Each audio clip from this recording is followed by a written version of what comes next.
black man and the white woman. The black woman and the white man. Girlfriend as pretty as you are? Yeah, she's a white girl. Might be hard to find all these white girls look alike. Interracial relationships are not abnormal and have just as much of a possibility of being a strong and healthy partnership as any other couple of the same race.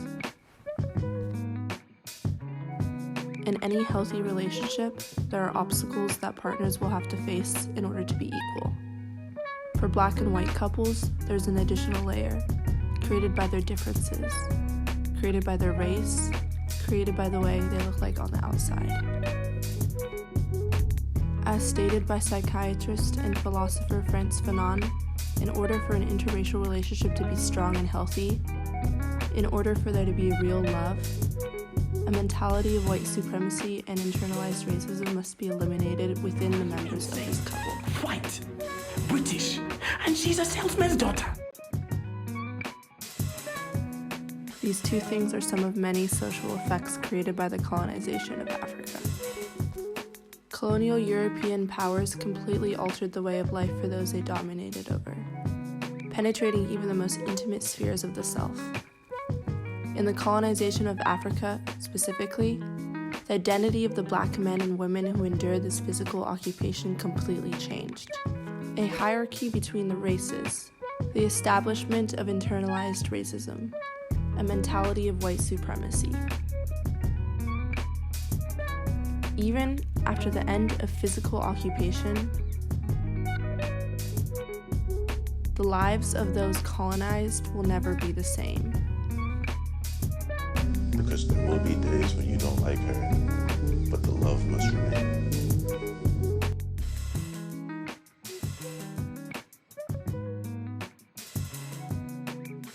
This hierarchy, it happens on all levels of life, even the most intimate ones, even among partners who love each other.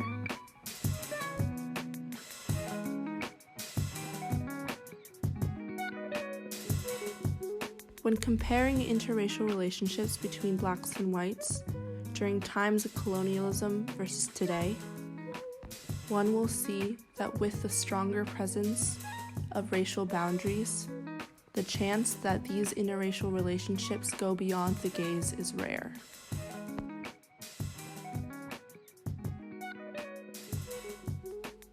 Claire Denis' film Chocolat, released in 1988, tells an important story of the friendship of France, a young girl, with the houseboy Petit, and the sexual tension that exists between him and her mother, Amy. It is extremely evident that the way in which people live their lives within this colony is ruled by a mentality of white superiority. Those in positions of power, such as Amy's husband Mark, are white, while those who work day and night for them, like Petit, are black Africans.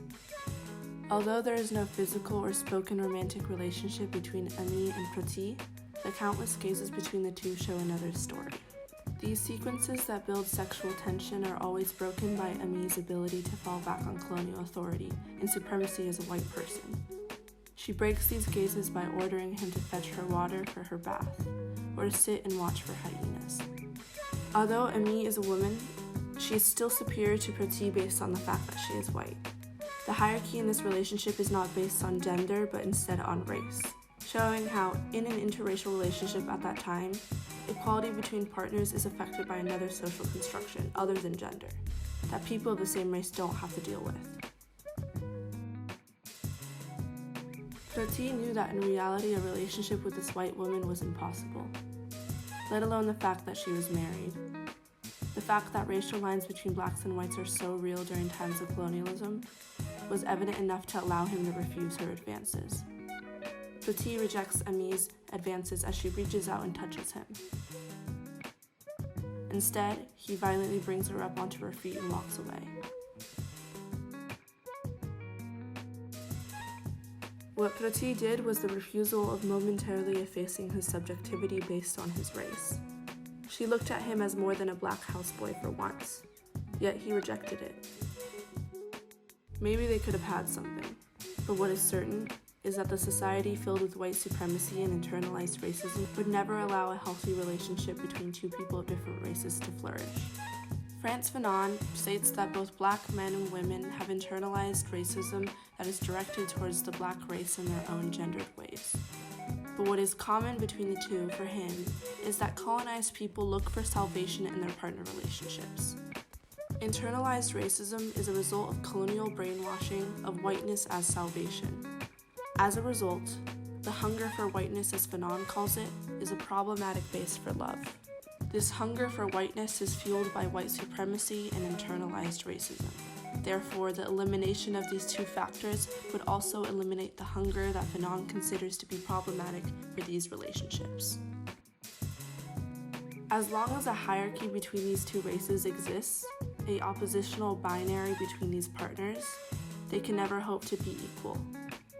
That is exactly why in these interracial relationships, there must be a careful but conscious conditioning of both the Black and the white partner. If you are in a healthy relationship with another person, you are committing yourself to having an equal partnership. In turn, you are also committing to doing what you can to end all reasons for inequality as well. Thankfully, today, in Western society, we have done a lot to eliminate these racial boundaries that divide us, allowing partnerships between Blacks and whites to go beyond the gaze. I am not saying that inequality and the effects of colonialism do not exist today.